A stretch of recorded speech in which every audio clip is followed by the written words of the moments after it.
अकोला लोकसभा मतदारसंघासाठी आज सकाळी 7 वाजल्यापासून विविध मतदान केंद्रावर शांततेत मतदानाला सुरुवात झाली।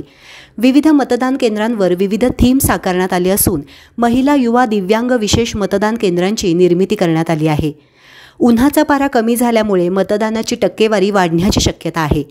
मतदारांनी आपला हक्क बजावावा असं आवाहन माहिती जिल्हा निवडणूक अधिकारी अजित कुंभार यांनी केलं।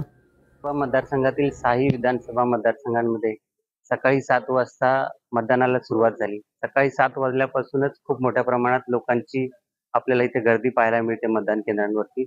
मला वाटतं की अकोलेकर निश्चितच 100% मतदान करण्याची जी प्रतिज्ञा केलेली आहे ती पूर्ण करतील आणि मोठ्या प्रमाणावरती जी मतदानाला सुरुवात झालेली आहे तशाच प्रकारचा ट्रेंड आपल्याला दिवसभर पाहायला मिळणार आहे। इथे प्रशासनाने संपूर्ण व्यवस्था केलेली आहे, सर्व सुविधा तयार केलेल्या आहेत।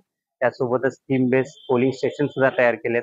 यूथ वोटर्स, विमेन वोटर्स आणि ओल्ड एज वोटर्स यांना अट्रॅक्ट करण्यासाठी चांगल्या प्रकारच्या सुविधा देखील निर्माण केल्यात।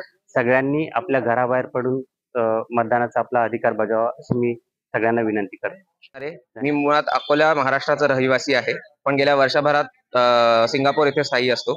मी मुळात आज इथे प्रवास केलेला आहे मतदानाचा हक्क बजावण्यासाठी। तुम्ही सुद्धा आपापल्या घराबाहेर पडून मतदानाचा हक्क बजवा आणि मतदानाची टक्केवारी वाढवा। मतदानाची टक्केवारी वाढली पाहिजे म्हणून मी खास सिंगापूरहून यावेळेला इथे आलेलो आहे मतदान करण्यासाठी। आपण पण यावं।